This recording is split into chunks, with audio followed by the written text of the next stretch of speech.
Hola, molt bona tarda, benvinguts i benvingudes a un nou programa de materials de psicologia.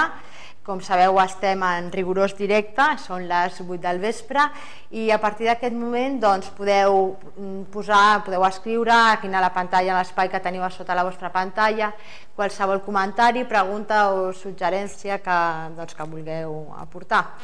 Nosaltres avui, sota el títol de residències de gent gran, quin model volem, comptem amb Víctor Reca, que és membre del grup de gerontologia del Col·legi Oficial de Psicòlegs de Catalunya i que és una persona que està molt vinculada amb el tema que avui abordem. Benvingut i gràcies per acompanyar-nos, abans de res, i si et sembla ens introduirem en el tema que ens ocupa avui.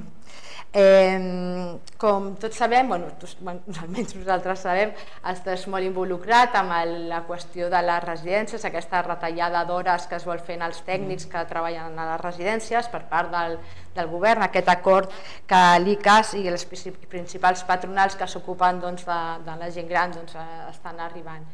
En relació amb això, volia preguntar quines accions s'ha fet de tots els col·lectius, perquè no som només els col·legis de psicòlegs, sinó que hi ha altres col·legis professionals i també altres associacions que treballen amb la gent gran, que ens hem unit per defendre un model assistencial i anar una mica en contra d'aquesta retallada d'hores. Volia saber una mica quines són les accions que s'han dut a terme. Moltes gràcies, Helena, per la presentació i també al col·legi i al degà i a tu mateixa pel suport que ens esteu donant en aquesta lluita i també per donar-nos aquest espai per poder parlar sobre aquest tema que per desgràcia no surt molt a la televisió jo crec que serà un bon espai per parlar als nostres col·legiats, a la gent que treballa amb gent gran, també què hem fet, on estem i què volem. Doncs faré una petita introducció. L'any 2003 es va introduir els psicòlegs a les residències junt amb altres professionals. Alguns van arribar abans, altres van... i nosaltres vam arribar quasi els últims d'aquest tècnic. Fa un any i mig, s'escoltava una mica de rumorologia de que les patronals, algunes de les patronals estaven demanant una retallada d'hores als tècnics. Llavors, vers aquesta rumorologia, nosaltres des del grup vam fer un manifest, el qual el vam presentar al novembre de l'any passat, defensant una mica la nostra intervenció a les residències. Tinc que donar les gràcies també al col·legi per donar-nos el suport per fer aquell acte, també al doctor Altimir, al psicòleg Josep Vila, a la Núria Oliver, que era directora de residència, i al Pep Rodríguez, que va llegir el manifest, i allà ens vam defensar d'aquest atac. Però justament quan vam fer la presentació del manifest ja ens van assabentar que hi havia hagut un acord entre les principals patronals, perquè també vull destacar que no totes les patronals estan d'acord. FEATE concretament no ha signat aquest acord i pels motius els que siguin, però no estaven d'acord en aquest acord, d'acord? Molta repetició. Després de la presentació d'aquest manifest, tots els col·legis professionals que estaven implicats en aquestes retallades ens vam unir, vam fer un manifest comú. Vull també comentar quins col·legis són. Són els col·legis de treball social, el de fisioterapeutes, els d'educadors socials, infermeres, teràpia ocupacional, el nostre òbviament, i també es van adherir algunes associacions molt rellevants dintre de l'àmbit de la gent gran. La FATEC, Alzheimer Catalunya, Amics de la Gent Gran, Federació d'Organització de Gent Gran i Família, Associació de Famílies d'Alzheimer del Maresme. Ens van donar suport i arrel d'aquest manifest comú vam anar a parlar amb la consellera. La reunió amb la consellera, la veritat que va ser molt poc fructífera.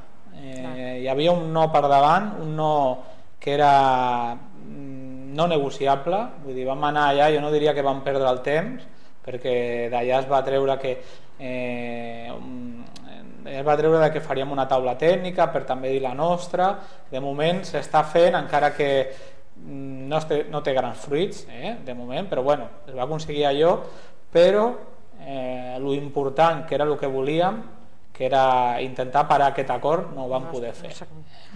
Perquè què comportaran les mesures que ha pres el govern? Bueno, nosaltres el que comentaven abans vam fer unes al·legacions que no les vam prendre en sèrio, i clar, què dèiem en aquestes al·legacions?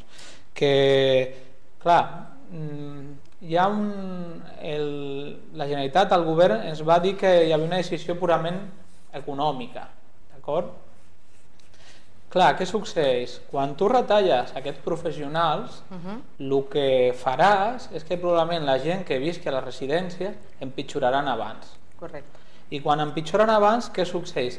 Que el govern tindrà que pagar més per aquelles places. O sigui, aquest estalviament a curt termini, a llarg termini, suposarà una major despesa per l'administració. Llavors, era el primer tema que debatíem. Vull dir, aquest acord va en contra d'una posició econòmica, perquè després la Generalitat li suposarà un major cost. Clar, també, i a part del tema econòmic, que és que sembla que estem en una societat que l'economia va davant de tot, òbviament és important, però clar, a nivell ètic, vull dir, tu quan vols fer un estudi, parlo d'un fàrmac, per fer una mica de comparació, quan tu vols fer un estudi d'un fàrmac, potser pot millorar la qualitat de vida de la persona, a l'hora de fer un estudi tu tens que passar una comissió ètica, perquè clar, per què no li dones aquest fàrmac a una persona i no a l'altra, si tens un grup control? Vull dir, clar, tens que tenir un punt de vista ètic, no? De si tu creus que faràs una millora a una persona, per què la fas a una i a unes altres no? Tot això vinc a dir que, clar, que èticament dic per l'administració, el fer aquesta mesura vol dir que perjudicarà a molta gent.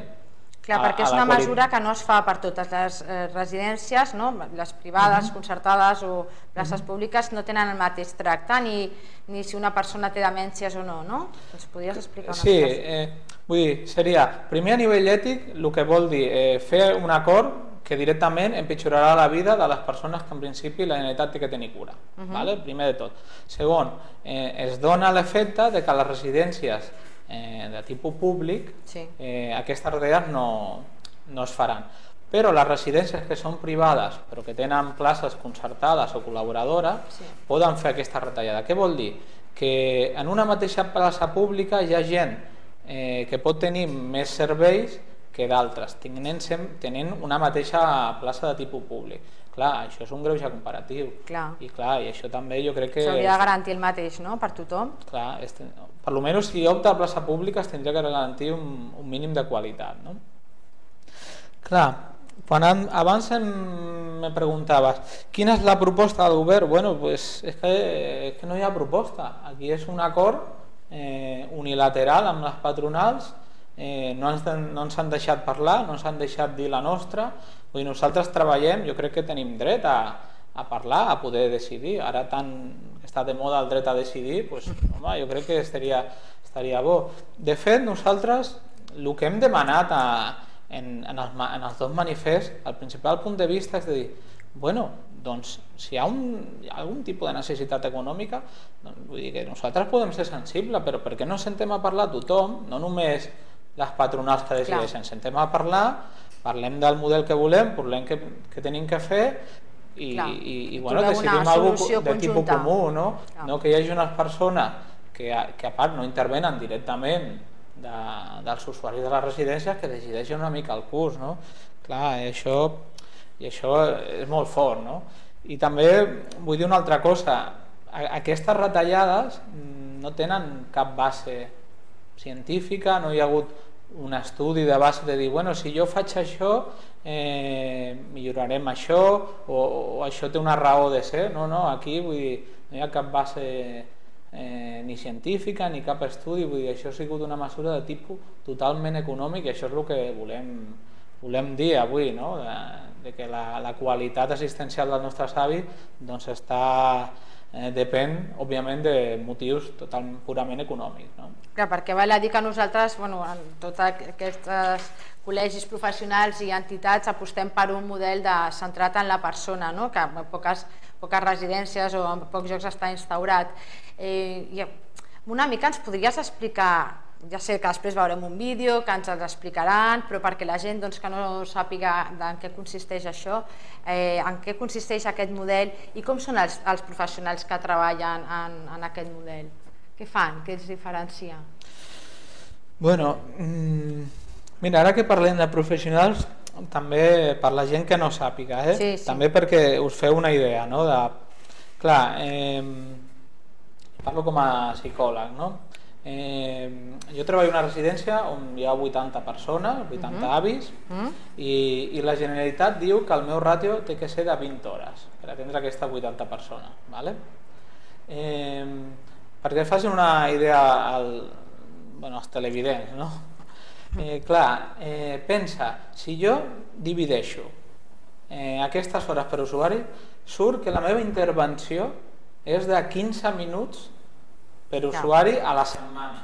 Vull dir, això ni el Giorgio Nardone fent teràpia breu, als psicòlegs de residència, clar. I això parlo sense les retallades, perquè ara potser en lloc de 15 minuts per persona a setmana, vull dir, òbviament no faig una comptabilitat també perquè es faci la idea de lo que suposen aquestes retallades, perquè és que partíem d'un model de mínims, o sigui, partíem d'un model de que els professionals estem molt poc a les residències, d'acord? Clar, si a part d'aquests usuaris, aquests usuaris tenen família, també hi ha que atendre'ls. 80 usuaris, 80 famílies, també hi ha professionals a la residència. A la meva, per exemple, hi ha 20 persones, i parlo bé de la meva residència perquè jo tinc més hores de les que sigui la Generalitat, no estic 20 hores, però el que vull que la gent entengui és que, clar, partim de tal mínim que els professionals arriba un moment que per molt que sapiguem i molt que fem, vull dir, al final, si continuem retallant, i és que ens sembla uns mínims ja inexigibles, vull dir, la nostra eficàcia quedarà molt marmada, no? I també com tenia en compte que l'Estatut de la Generalitat dona una especial sensibilitat a tenir cura als infants i a la gent gran amb fragilitat. Clar, on està això? Quan el que ens estan dient és la gent que és més dependent, en aquesta retallada, la gent que és més dependent no necessita els tècnics. Clar, això no és gens cert. Clar, és una mica com on anem, al model de l'asil o d'abans, de que els tenim menjats, asseats i nada, i en esto consiste la vida, no? Sí. Bueno, nosaltres, digues. Bueno, i anant a la pregunta dels professionals, que també volia deixar clar, però com em deies, què fem els professionals tècnics, no? Nosaltres, jo crec que la intervenció ens basem molt dintre de l'envelliment actiu. L'envelliment actiu, què vol dir? Científicament hi ha una sèrie de coses que nosaltres podem fer per envellir millor, per tenir menys malalties, per tenir més autonomia, d'acord? I en què consisteix això? Sobretot treballar el que és el tríodo de mente, cuerpo i relació. Ment, cos i relació. Clar, això què vol dir? Doncs que els professionals, tant els fisios, terapeutes ocupacionals, treballadors socials, educadors, psicòlegs, que estem treballant temes com l'exercici físic, temes com el suport emocional, temes com la relació, la participació, el sentir-se útil. Clar, tot això, i com després veurem amb el vídeo, tot això, si ho fem tots en equip, clar, l'exponencialitat de millorar la qualitat de vida de la gent és molt gran. Clar, pensa que, per exemple, jo poso un exemple, si un fisio fa caminar algú, vull dir, a part de la millora a nivell físic, quan caminem, fem exercici físic, també és important per l'estat d'ànim. Si un educador està fent una activitat significativa per la persona, doncs això li pot millorar també l'estat d'ànim, a part de sentir-se útil, a part de sentir-se ocupada. Vull dir, la importància de tots els professionals, sobretot de que encara que un faci una cosa que podria ser molt específica, això té una repercussió en tots. Òbviament, el psicòleg, si atenem a la residència, hi ha un patiment. La gent,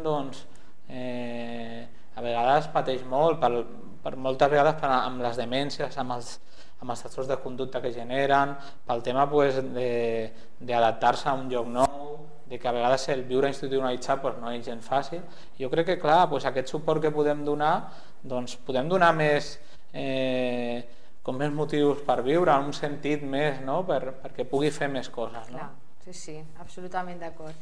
Doncs, si et sembla, Víctor, podem veure el vídeo aquest que hem fet. Vam anar a la residència Llar Fundació Torre Falgueres, que és exemplar, i tenen el model aquest pel que tots apostem, si més no nosaltres, i bé, podeu veure una mica com treballen i fer-vos una idea del que volem. Aviam què tal. Bon dia, estem amb el director tècnic de Llar Torres Falguera, el senyor Josep Datzira, i ell ens comentarà una mica aquest model d'apostar pels serveis a les persones que suposa per vostè i si està a favor, perquè la direcció d'aquesta residència sembla que porta aquestes línies de treball, una mica què suposa per vostè això. Molt bé, la llar des de fa molts anys, ens hauríem de traslladar potser a principis dels 90, fins i tot abans, ha versat el motiu de la existència en les persones que atenem, aquelles que venen, si queden a viure, com aquelles que hi passen un temps, indistintament del servei que se'ls hi ofereixi. Això vol dir que per nosaltres el motiu d'existir són precisament elles, no la institució per ella mateixa. Sembla que té sentit parlar d'atenció centrada a la persona i posar al centre de la nostra mirada en aquests usuaris, tenint en compte que tota l'organització està centrada en la persona. Per tant, nosaltres quan parlem d'atenció centrada no només parlem en un model d'atenció, sinó en un model organitzatiu d'atenció centrada en la persona. Si una persona és al centre del nostre procés d'atendre, a l'hora de la veritat, el que necessitem és de tots aquells mecanismes d'organització i de coneixement que de manera determinada o organitzada ens permeti adreçar-nos a les seves necessitats. Per nosaltres, el model d'atenció centrada en la persona, d'una manera molt genèrica, seria abordar a la persona com una integritat, com un ésser sencer, no trossejat a trossos. Per tant, la nostra perspectiva d'organitzar-nos sempre serà basada en un treball d'equip, un treball on el coneixement dels professionals que hi participen donen respostes associades a una proposta de treball, una proposta d'atenció integrada, una proposta on la persona rebrà l'atenció des de la unitat de ser. Aquesta és cultural, és la nostra manera de ser, i per això una mica la idea d'atenció basada en un equip de treball interdisciplinari. Clar, en el que si una persona necessita recordar, potser un psicòleg pot fer exercicis, si un altre necessita no perdre el fet aquest de caminar o no? Sí, però la persona està considerada com un ésser sencer. Per tant, cada disciplina professional farà la seva mirada i aportarà el coneixement, però la proposta que tu li ofereixes a aquella persona és d'un equip sencer. En el dia a dia del propi professional, en el desenvolupament de les seves intervencions, de les seves tasques, aportarà el seu coneixement i el seu bagatge, però sempre amb una mirada molt més integradora, una mirada on allò que faig de manera individualitzada, perquè sóc un psicòleg o perquè sóc un educador social, i integro la mirada que hem fet com a equip sobre les necessitats que té tota la persona sencera. Per tant, com jo estic fent un taller de memòria, m'hi adreçaré tenint en compte la seva cultura, el seu bagatge, la seva història de vida, i en aquest procés d'atendre, on hi posaré una tècnica, ho faré tenint en compte una unitat d'avaluació que ha fet tot l'equip.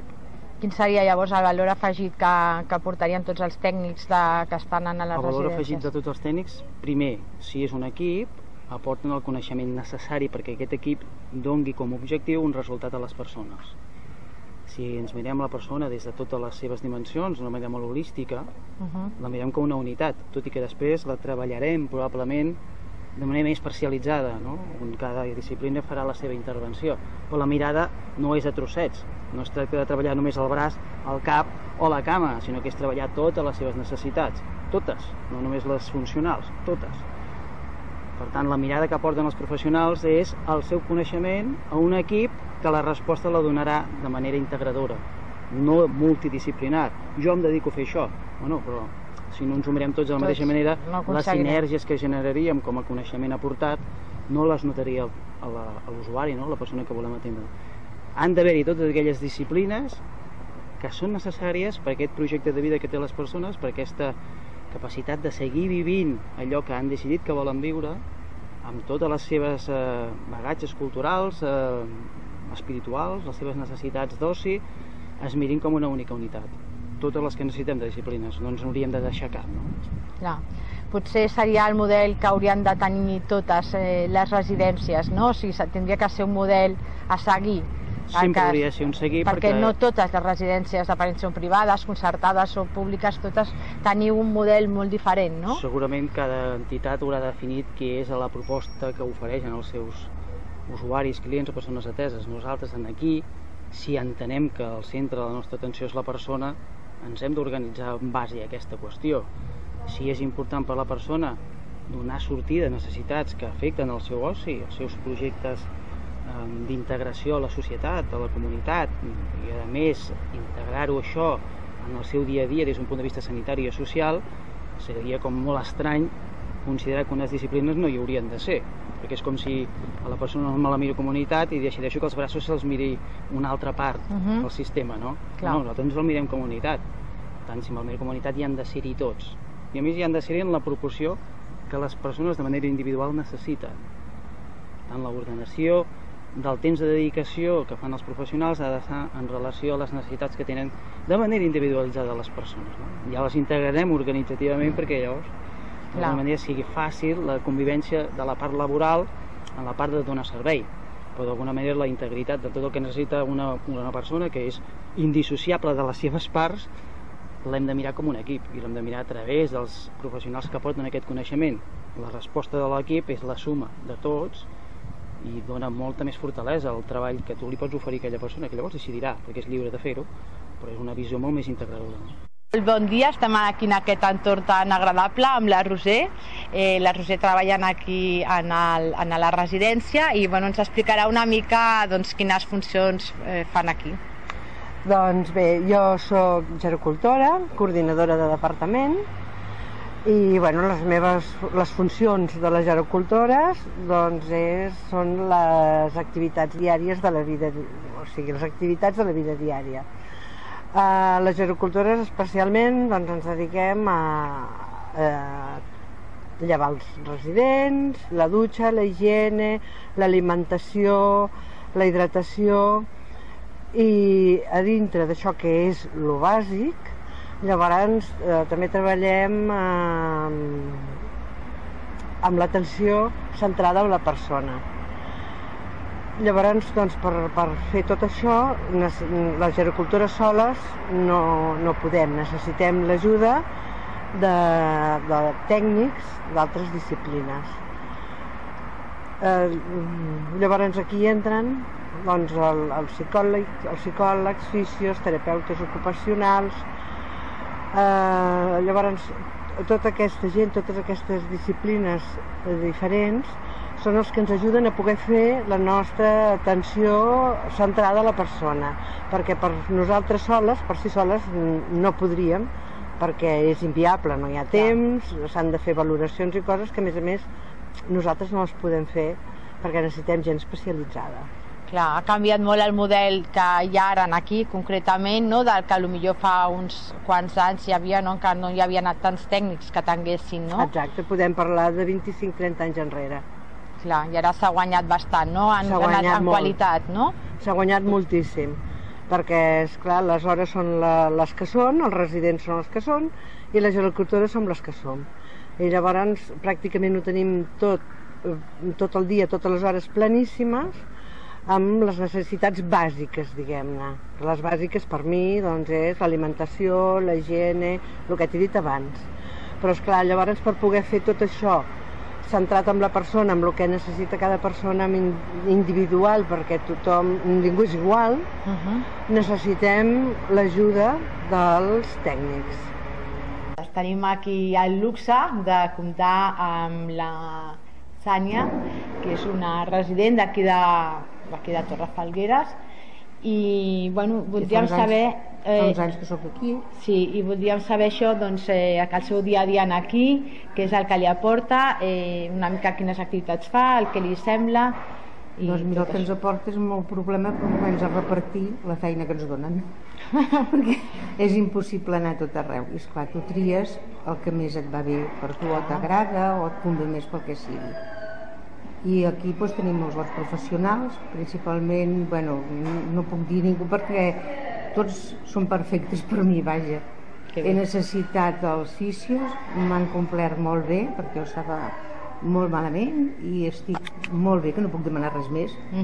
Com 25 anys enrere no, però no pensava poder arribar aquí. Les noies, les educadores, molt maques, ens fan fer moltes coses, ja dic, sort que som molta gent i ens podem repartir, perquè si hem d'anar tots a tot arreu no podríem anar, és impossible tenir hores. Estem amb el Manel, que és el fisioterapeuta d'aquí de la residència, i amb ell sabrem una mica quines són les funcions i realment la importància d'un fisioterapeuta i què passaria si no existís un fisioterapeuta en una residència, no? Una mica ens expliques tot plegat. De moment som 3 fisioterapeutes perquè tenim una població molt gran de residents, tenim 150 i pico residents i a més una població de centre de dia de més de 100 usuaris. La nostra funció, com la de tots els tècnics, garantir, assegurar la funcionalitat de les persones al llarg de la seva última etapa de la vida, perquè vivim molts anys les persones, tots vivim molts anys, però com hem de viure, no? De fet no m'imagino una residència sense un servei de personal tècnic qualificat que pugui fomentar la capacitat de la persona, perquè en les residències tenim molta pluripatologia i molta disfunció, molta discapacitat. Per tant, penso que és fonamental que aquests professionals puguin desenvolupar tot allò que la persona té encara per desenvolupar. Clar, i també és això, no? Acaba sent sempre el mateix, que allargueu la qualitat de vida, allargueu que potser aquella persona pugui caminar, allargueu que es pugui valdre, no? Per si mateixa i... Correcte, de fet, dintre les possibilitats.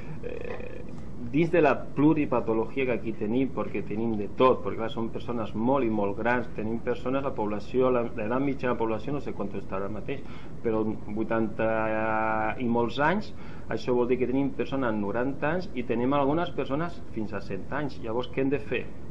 Doncs aquestes persones necessiten desenvolupar la seva vida, necessiten caminar, necessiten transferir-se, necessiten viure, no volen estar tot el dia en una cadira de rodes o en un llit. S'ha de treballar, no sé, si algú que veu això que s'imagini com voldria ell viure quan tingués 90 anys. En una cadira de rodes tot el dia o voldria continuar vivint fins al final de la seva vida, perquè a més, sabent que el foment de les capacitats físiques, intel·lectuals, cognitives, fan que la vida es visqui millor. És que és així. Per descomptat. És així. Doncs ara estem amb l'Amparo, que és la psicòloga d'aquí de la residència i que ha tingut l'amabilitat d'acompanyar-nos durant tota aquesta jornada que hem fet aquí, que ens han anat explicant el funcionament.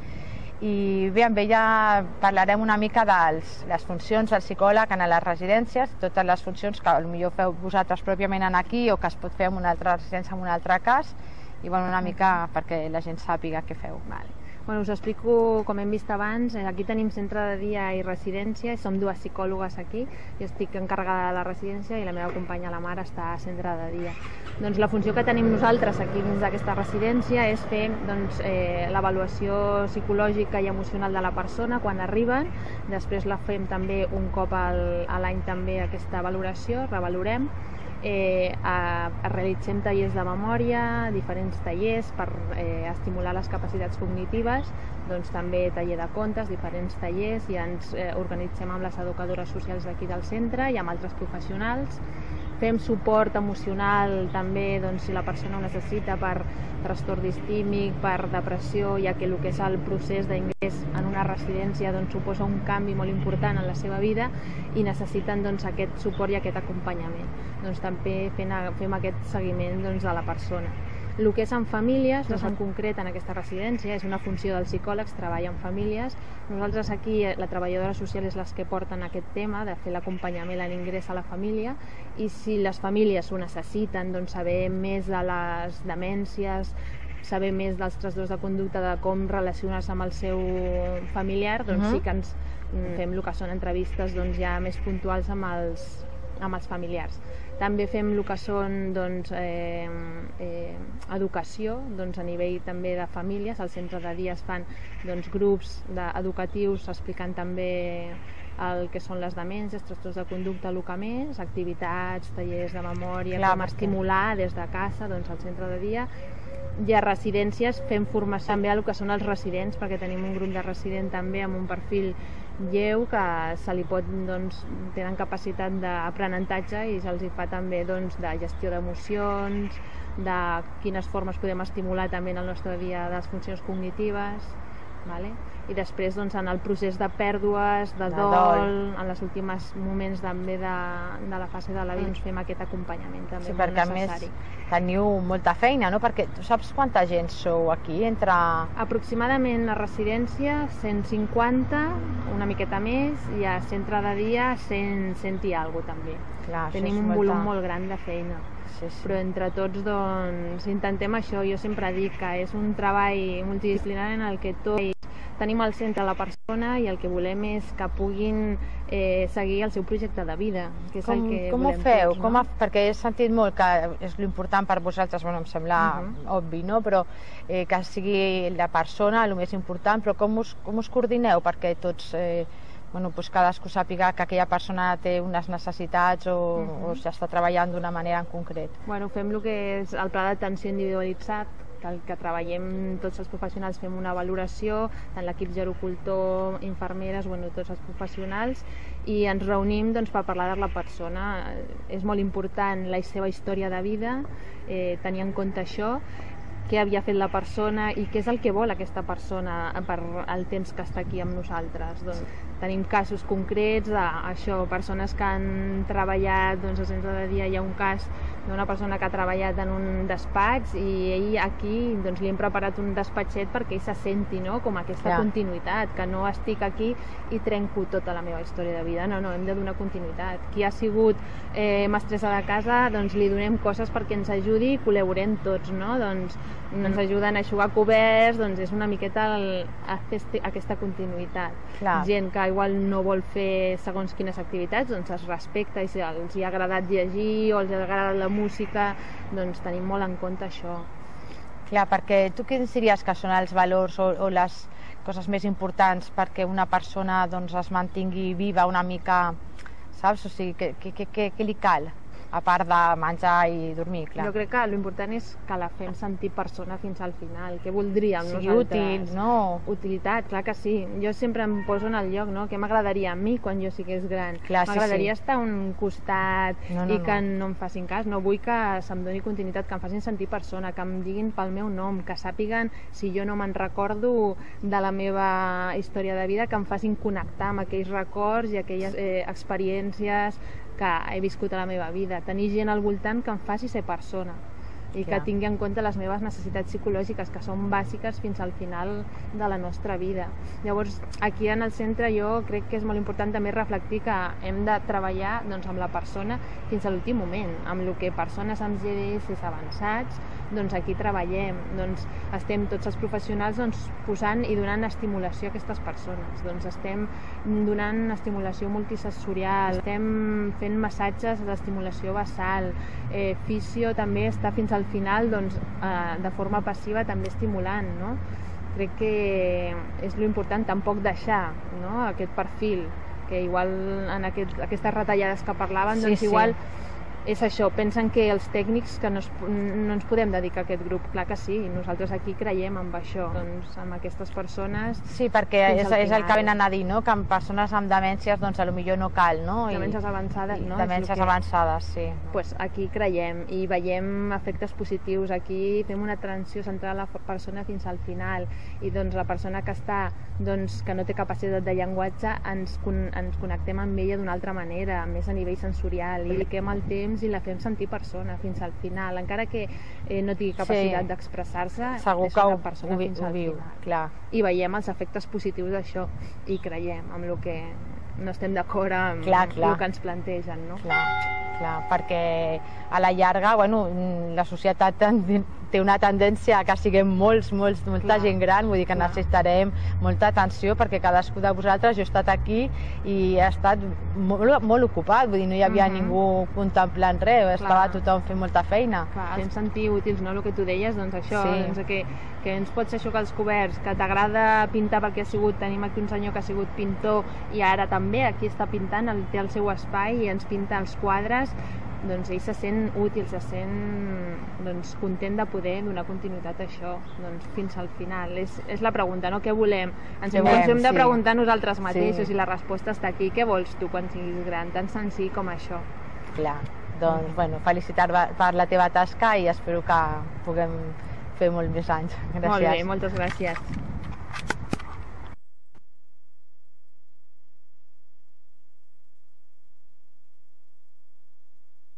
És viable aquest sistema de residències? Doncs, bueno, això no surt al reportatge, però el director de la mateixa residència diu que tampoc no hi ha un sobrecost impressionant que sigui algo inviable, no?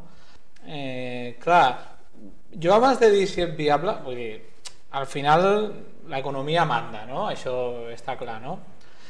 Però, clar, més que viable, jo penso, a mi m'agradaria, quan jo sigui gran, m'agradaria estar en un puesto on, com deia la meva companya, l'Amparo, no?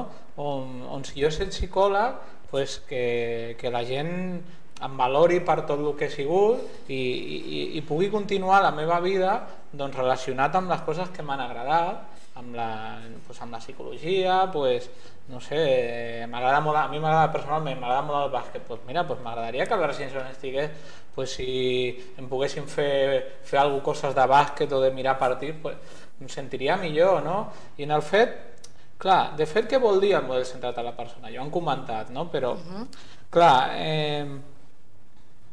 jo crec que hem de tenir com la gran responsabilitat de dir, ostres, jo estic atenent a una persona l'última part de la seva vida i jo vull que aquesta part doncs, sigui igual de digna com tota la resta de la seva vida i tenint en compte també la situació actual de que per desgràcia hi ha molta gent que està a la residència que està molt deteriorada i potser potser no pot participar, però jo crec que la responsabilitat i el model centrat de la persona és a dir, encara que no pugui decidir o si pot decidir perfecta és anem a intentar que aquesta persona vull dir, adaptar-nos a aquesta persona i com que cada persona és diferent i té una necessitat diferent, si tenim que adaptar-nos a totes les persones, perquè aquesta persona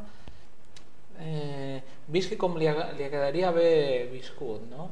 I òbviament centrar-nos en les seves necessitats de que estigui confortable, que tingui un bon tracte, que sigui una persona que estigui ocupada, que poder valorar la seva identitat, no? Són valors molt importants, no? És potser l'últim que ens queda, no? Quan estem ja molt avançats. Clar, són valors que ens fan sentir persona, et diria. És que ja estem parlant coses tan bàsiques. Clar, pensa que tots necessitem canviar el xip, vull dir, tots, l'administració i tot. Clar, ara,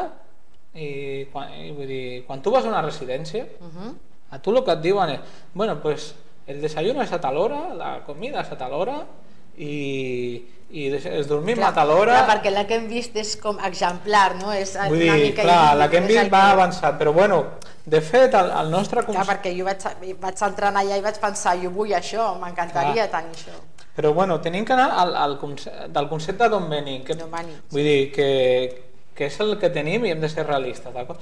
Venim a un concepte això de que l'avi es té que adaptar a la residència i això és un concepte totalment diferent, és la residència es té que adaptar a la persona i vull dir, clar, i això vull dir, no es pot fer d'un dia per l'altre i clar, i aquí és un tema que també ho vull reivindicar i sobretot vull reivindicar l'administració perquè vull dir, ells al final són a mi m'agradaria, jo faig el programa de la televisió, jo faig un manifest del psicòleg, bueno, jo no ho faig, ho fan els meus companys, però vull dir, al final les decisions les prenen ells, no?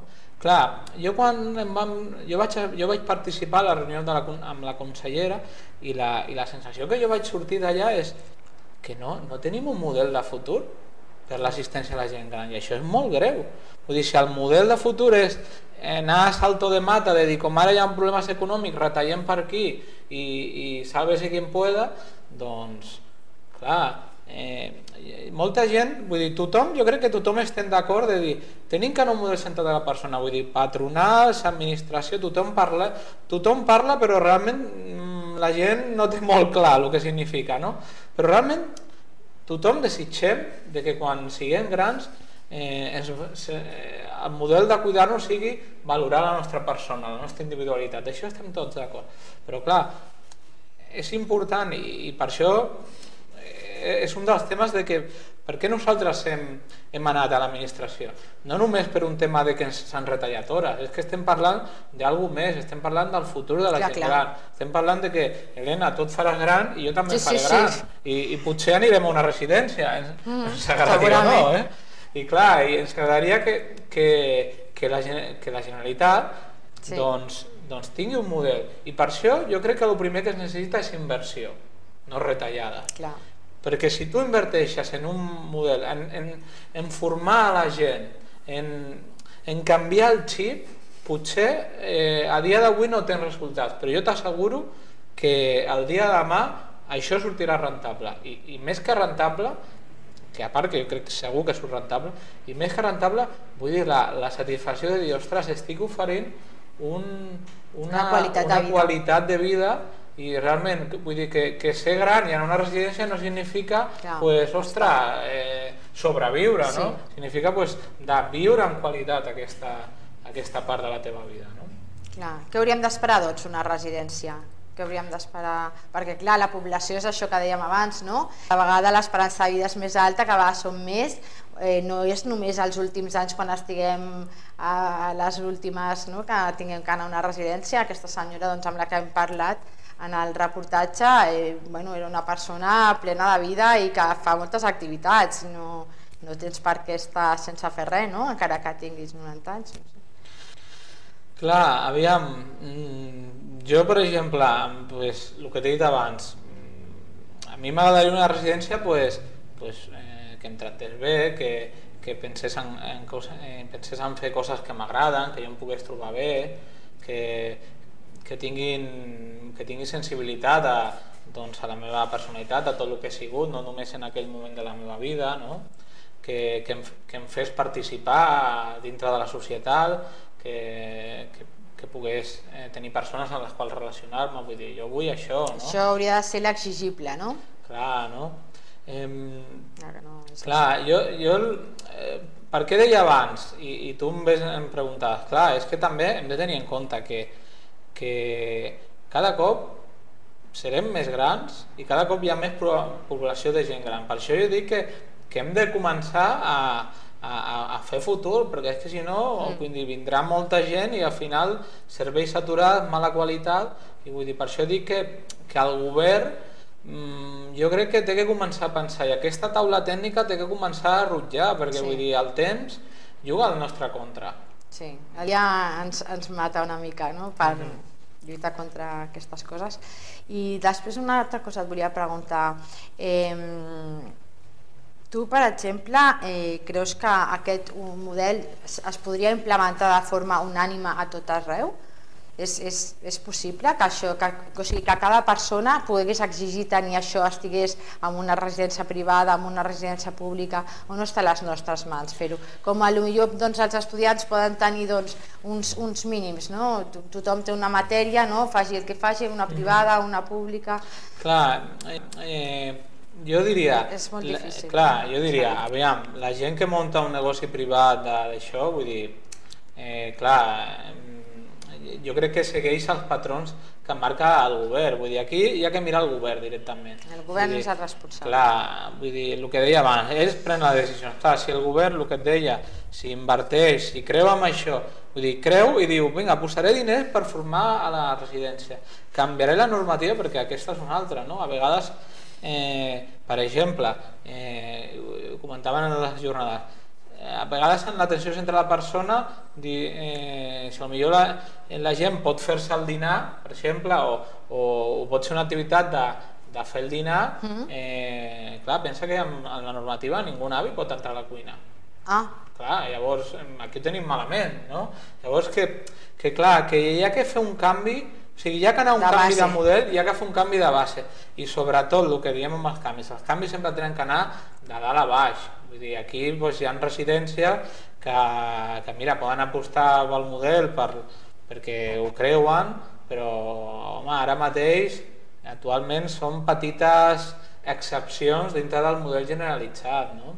Clar, perquè ara actualment les residències tenen una mica mala premsa, no? La gent no és un lloc on pensin que potser és estar com a casa, no és estar com a casa. Potser si canviéssim aquest model i tinguéssim com a exemples com la residència en la que hem estat aquí a Llar Terrassa, doncs estaria molt canviat, no? El concepte aquest de lloc que no vols anar.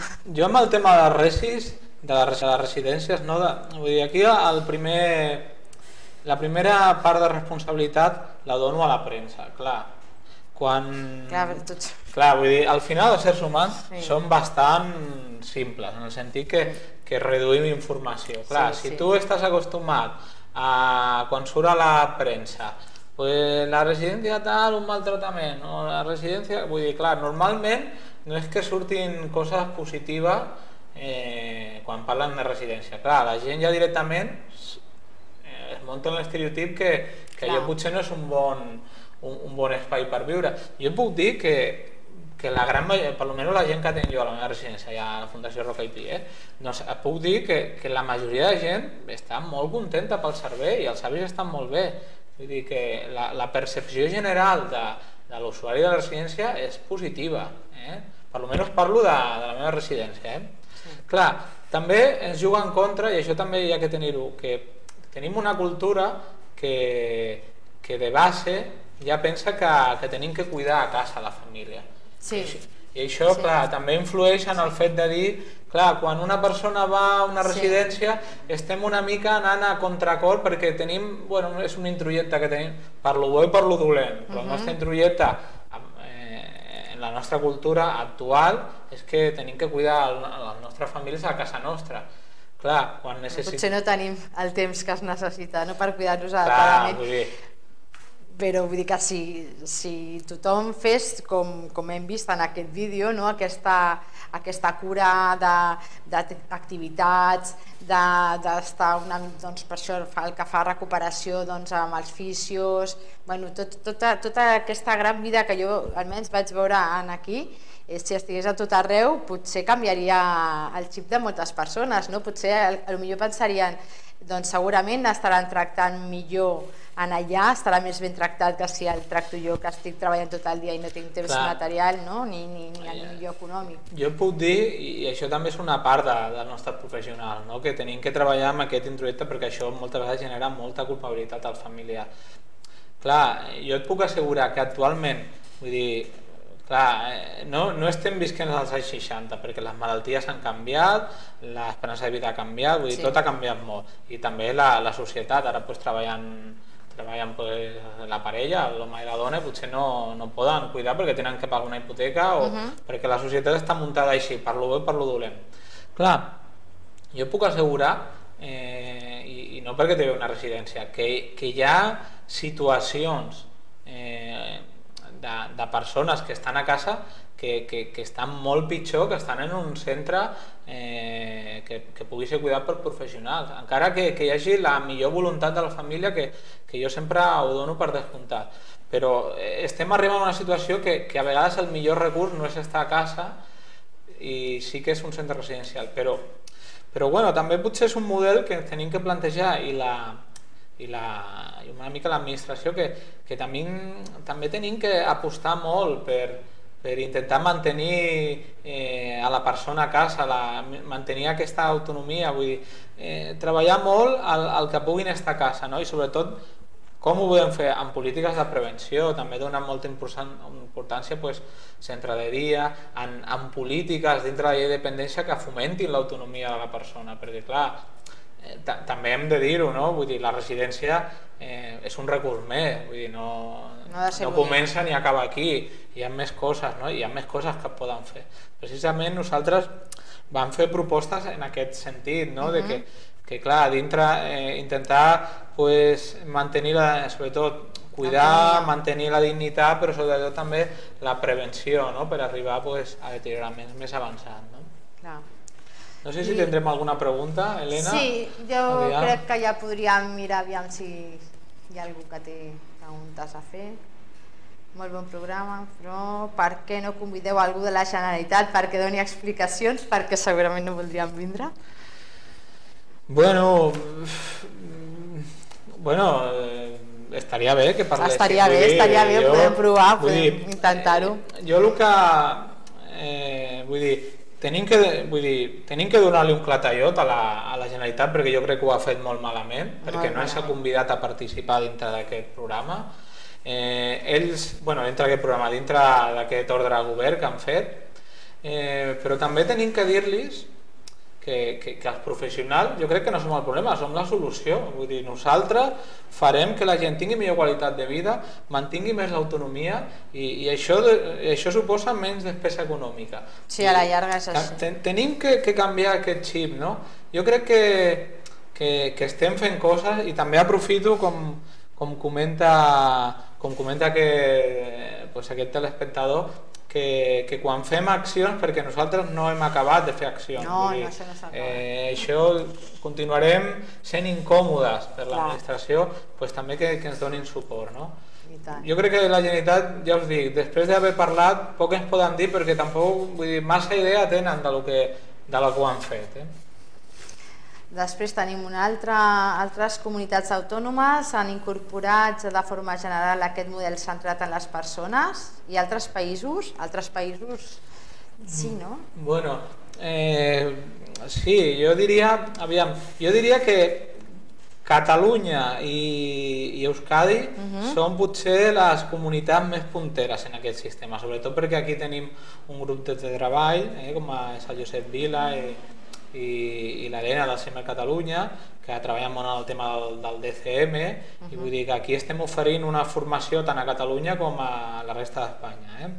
També hi ha un altre moviment molt important allà a Euskadi, amb la Fundació Matia, que també té molts centres que treballen en aquest estil. D'Europa ve el model, és un model que ve del Tom Kitwood, és un model que s'està treballant molt a la Universitat de Bradford. Jo no sé si a tota Europa treballen, jo crec que m'imagino que té que haver-hi països més avançats o menys, jo tampoc no disposo de moltes dades en aquest moment, però també vull dir perquè jo crec que sempre les comparacions són odioses, no? Perquè abans també ens comentaven, no? És que els models nòrdics, perquè els professionals són externs, treballen a la residència. Jo dic, què cobra un gerocultor i quina formació té un gerocultor, amb tots els respectes al gerocultor, que òbviament formen part de l'equip, aprofito per dir això, sense ells estem perduts, però quina formació i què cobren els d'aquí. També tenim que començar a parlar d'aquí, i també quins serveis socials tenen allà i quins serveis socials tenim aquí. Vull dir, comparacions amb altres països jo crec que són odioses, i jo el que tenim que fer és centrar-nos en fer un model i amb el que tenim aquí. Molt bé. James Lamont, no és una mica trist que en les residències sols es vegi gent gran? No seria bo que es fessin més activitats amb persones d'altres edats, en coordinació amb associacions, grups de joves? No sé, com ho veus això tu? Jo puc parlar si jo parlo de la meva residència, hi ha un cop al mes que hi ha un col·legi i fem unes activitats intergeneracionals, hi ha una associació de joves que també fan activitats de tipus intergeneracional. Jo crec que es fa, potser es té que plantejar com algo també amb necessitats. Vull dir, la persona que està a la residència no té que ser una persona aïllada del món, sinó que té que participar. Això és un precepte del envelliment actiu, i com bé diu aquesta telespectadora, és que estic amullent, però aquesta telespectadora, que hi ha que fomentar-lo. Potser fa poc, vinga, cap cap endavant. Hi ha molta gent que ha fet coses i a les xerrades que nosaltres fem allà al Col·legi de Psicòlegs, del nostre grup, algun cop hem parlat d'aquestes activitats. Esto és interessant, trobo. Carme, 48, per què hi ha tant d'intrusisme en el sector d'assistència geriàtrica? Tu diràs. Bueno, jo no sé ben bé què podríem dir. El que passa, aviam, si va pel tema d'educadors, animadors socials, que podria ser, no?, que estan equiparats com en la mateixa categoria quan realment la formació és molt diferent. També potser pot parlar de que hi ha residències que potser no contracten a una animadora i potser li diu al psicòleg que faci una mica d'animador. Vull dir, clar, que a vegades, per això també hem insistit molt des del col·legi d'emmarcar molt el rol dels psicòlegs i a vegades pot haver-hi aquestes trampes, no? Jo m'imagino que refereix a això. Clar, més val que cadascú faci el que li toca.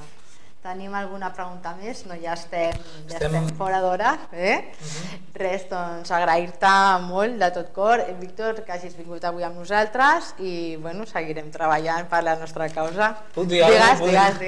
Bueno, primer de tot, donar moltes gràcies a la Fundació Torres Falguera, que ens han obert les seves portes, que vas poder fer el reportatge, tant a l'Amparo, que va ser el contacte, com a tots els professionals que han sortit, els agraïm molt. També, mira, ja que estic aquí aprofitant, saludo al grup de treball que estan fent una gran feina i també els volia saludar, sobretot a la nostra coordinadora, la Núria Gisbert, que està fent un gran treball. També a Núria del Col·legi de Terapeutes Ocupacionals, que m'ha ajudat també a preparar l'exposició i en definitiva a tots els espectadors que ens han vist i a tu, Helena, també personalment per la teva feina i suport que ens has estat donant i al col·legi en general per haver-nos convidat. Molt bé, moltes gràcies, Víctor. Gràcies a tots vosaltres i ens veiem d'aquí uns dimarts, parlarem segurament sobre la comissió deontològica i ja us avançarem més informació en el web. Moltes gràcies.